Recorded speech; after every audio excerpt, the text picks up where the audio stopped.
Hi, welcome to Meet the Artist. This program is brought to you by Hedberg Public Library and JATV Media Services. I'm your host, Teresa Nguyen. Meet the Artist features various local artists whose work will be on display in monthly exhibits at Hedberg Public Library. In the studio today, we have the wonderful Kim Hoholek, an exceptionally talented, well-known local photographer who is returning this November to Hedberg Public Library, featuring Native American cultures through her camera lens. Welcome to the studio, Kim. Thank you. So it's wonderful. This will be your fourth exhibit here at Hedberg Public Library and featuring Native cultures during Native American Heritage Month. So tell us about how these exhibits got started, kind of like when and what the themes were in the past three exhibits. Sure. So this year exhibit, I chose Sacred Sites of the Native Americans. And the idea derived from when I was working on my exhibit the previous year, and I reached out to the Minnesota Visitors Bureau on some ideas for boundary waters for my exhibit last year. And I was explaining, I'm looking for sacred areas of Native people to exhibit. And the person that I spoke with said that if you're looking for sacred sites, you should come to Pipestone, you should come to Jeffrey's petroglyphs.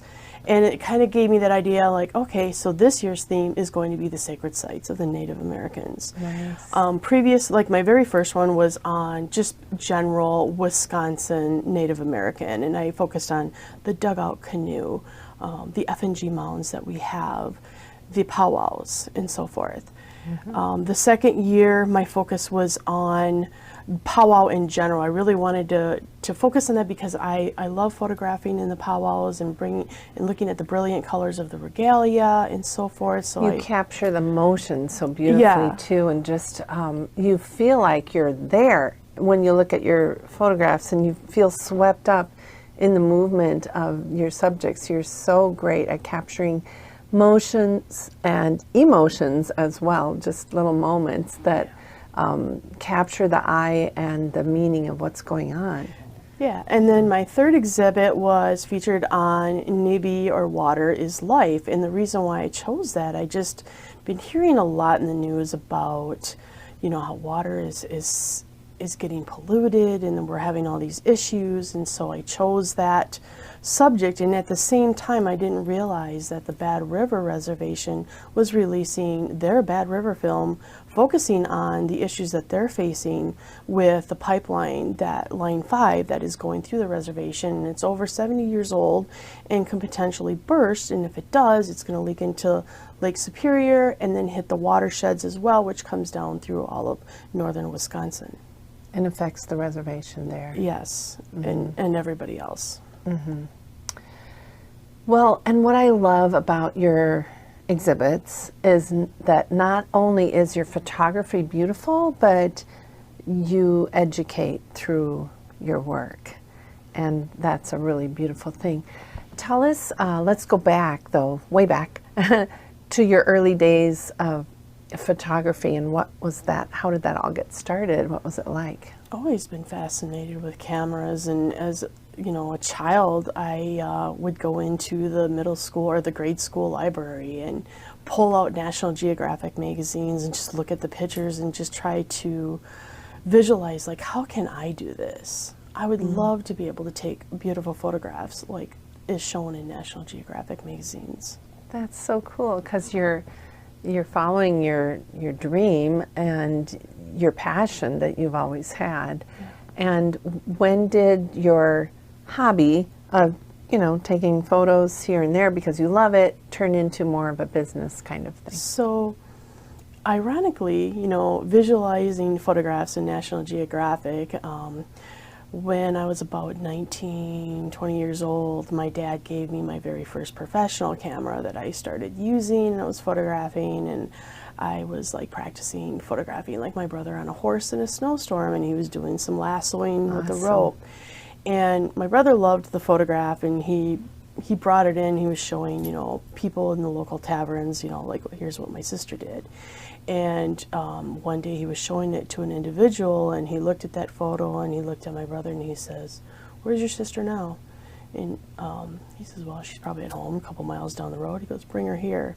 And so when I was brought there and introduced to him, he was a freelancer for National Geographic. Awesome. And took me on and mentored me.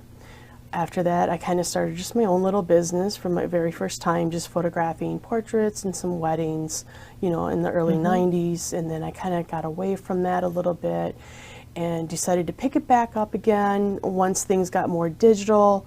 Got myself my digital camera, started playing around with it, and got recognized by the Janesville Area Visitors Convention Bureau and was asked to come on board and be one of their photographers. Yeah, the JATVB has really utilized your photography beautifully, and as well as other well-known organizations and publications. Tell us about that, because sometimes we think of an artist as, well, they're just, you know, they do local cool stuff and have exhibits, but there's more. Yeah, so I entered a contest with Discover Wisconsin for a calendar and was shocked that one of my photos was chosen for the month of April. So I did have a photo featured in Discover Wisconsin calendar. Nice. My family, or my dad, was really big into Our Wisconsin magazine, and it was always been encouraging me to submit photos to the magazine. So I've been submitting several with no luck, and then finally one day they decided to pick one of my photographs, and I got one featured in Our Wisconsin magazine. I've also had photos, you know, working between Downtown Janesville Inc. and JACVB. I've had photos up on billboards as well. That's right. That's right. So, and in various brochures for tourism and things like that. So you'll, if you pay close attention, you'll see credit for Kim Hoholek Photography. And what are the different types of subjects, places, things you enjoy capturing? Tell us about Mainly, I like landscapes is like one of my favorite things to capture. If I am to photograph people, I love doing candid shots because I feel like that just shows the true personality of people rather than trying to set them up, you know, for a portrait shot, which can be difficult. A lot of people are not always comfortable with that. When people are more relaxed and in their environment, I seem to capture that better, and I feel like it's a better photograph. Yeah, and you do so well with that. I've seen so much of your work and so many images of not just your beautiful nature, but people where you kind of feel what they're feeling because you've caught that moment. And can you tell us about some of the people who have been your encouragers, your mentors in your journey? There's several. I mean, first and foremost is my parents. They definitely encouraged me. Even my grandfather kind of got a little involved there and saw what I was doing and donated me a camera of his as well that he got. I think it was from like Germany. Oh, neat. So I still have all the cameras to this day. Okay. Then, you know, the National Geographic freelancer was a mentor, and then leading up till now with the digital photography, my really good friend Doug Richter, who has been photographing for way over 40 years. It was also been great mentor and encourager. Very nice, very nice.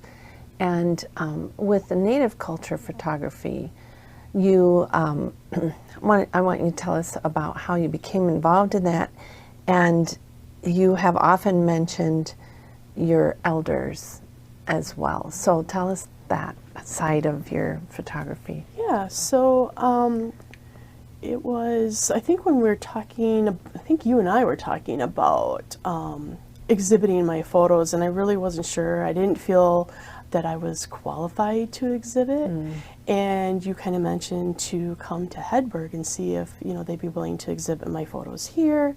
We got in contact with Renee Bew, and she said, it's a great idea.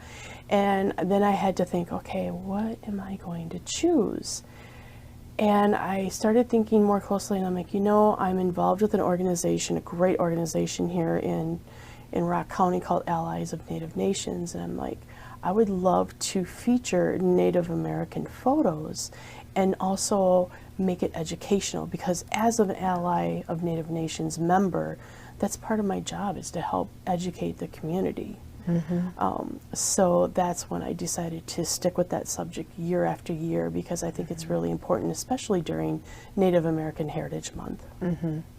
And you lost some special people that were with you along the journey. So tell us about them.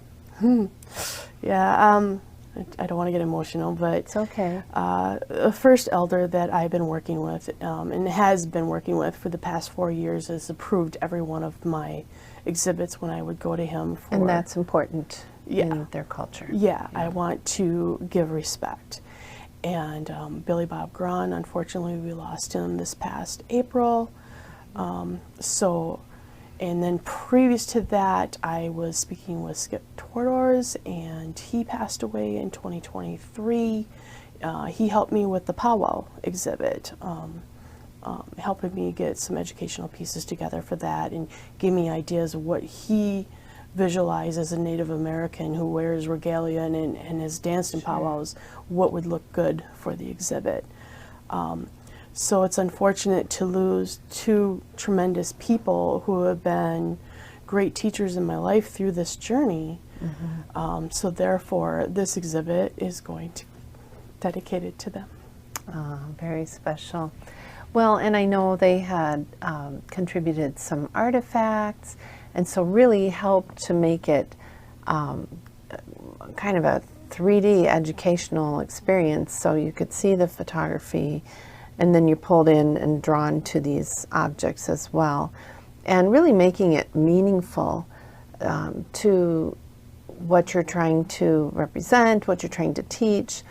And I love that you have such a deep respect for them and for what they taught you, and I think they'd be pretty proud of what you're doing. I hope so. And I always like to, beyond the educational, beyond the photographs, I kind of like incorporate a little bit of creativity in the exhibit as well, so that it draws the people who are in the library to come see it. So I use like bright red colors in the exhibit, and having the artifacts in the first exhibit was beneficial too, so that not only did they have the photographs, they had these artifacts that they can look at and learn from as well. And what's the significance and importance to you and for us of exhibiting Native cultures? What do you see as? To teach non-Indigenous people what I'm learning through my lens. Very nice. And let's talk about some of the work that you brought here, because I could just have you bring a room full and we could go from one to the next, because I love all of your pieces. Well, that's why people have to come to the exhibit. You do have to come to the exhibit. Yeah. But let's start with this, the coat of colors. And who are these guys? These are two Indigenous people that I ran into on Madeline Island. Okay. Interesting story with this is I went in February of this year to capture winter scenes of Madeline Island. I didn't really know what direction I was going to go. I figured I'll figure it out once I get there. Sure. Pretty much once I landed on the island through a wind boat to cross the ice, a friend of mine that lives or has a place on the island told me, he goes, I think there's something going on this weekend with the Indigenous people. He goes, let me ask one of my Indigenous friends. And we saw him walking along the road. We talked to him, and he says, oh, yeah, they are having snow snake games this weekend, which is a very, like, over 500-year tradition. Wow. Of Indigenous people. Snow snake. The snow snake games. Snow snake games. So I had the opportunity to photograph these games, and those two individuals were like, as soon as I walked into the area of the event, they were kind of walking out, and I says, hey, can I take your photograph? And they were just very happy to be like, oh, so great. Of course, yeah. And I was just like, because I love, like, with the winter scene, you know, how their colors just pop like that. Was that on the lake?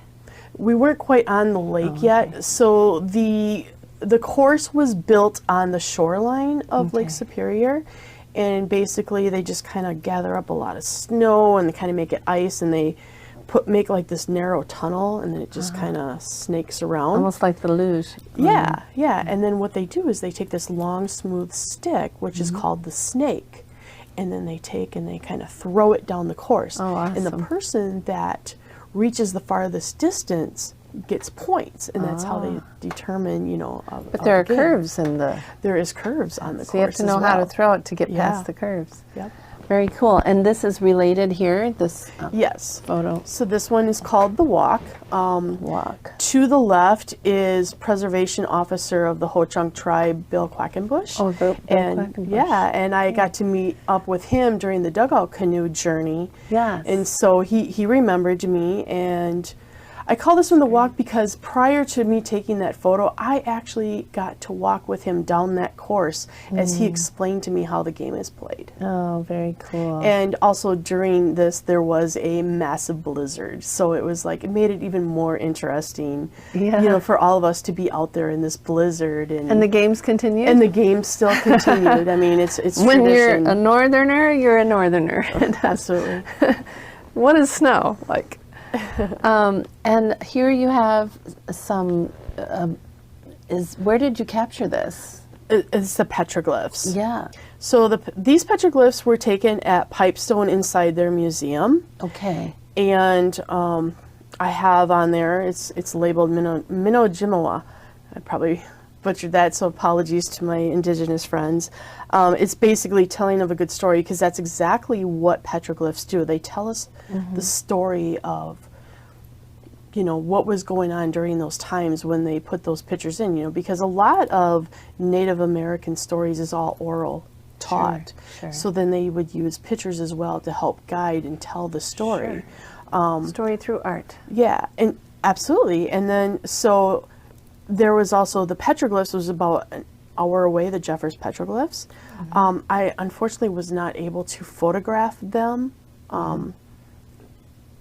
because it's still being used by a lot of the Native nations and elders for teaching, so it's considered very sacred.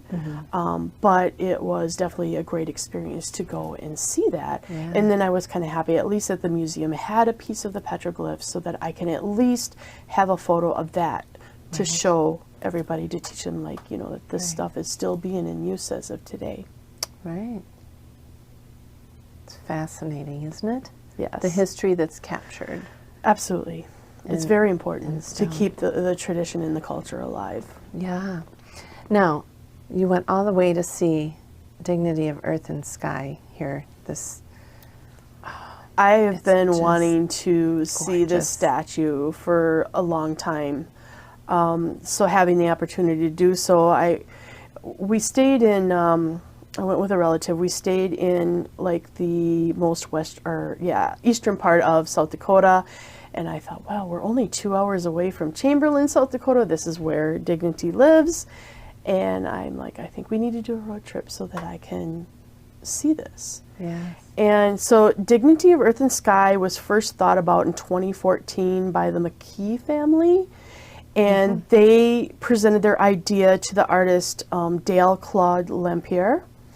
And he's the one that sculpted it. He began sculpting it in 2015 and then completed it on September 17th, 2016.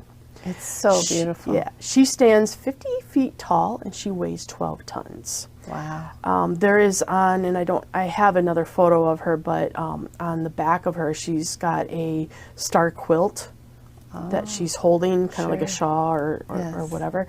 128 diamond patterns are on that quilt with various colors of blue to represent the sky and the water. She overlooks she's on a bluff over the Missouri River. And the purpose of what the artist was looking to do is to honor the Native nations of the Great Plains and to show that all here is sacred. And the sky behind her. I mean, you had a perfect day for that capture. Yep. It's just beautiful. I love it so much. And this is so calming, this view, and just the boat, the water, the colors of the sky, the couple. Yeah.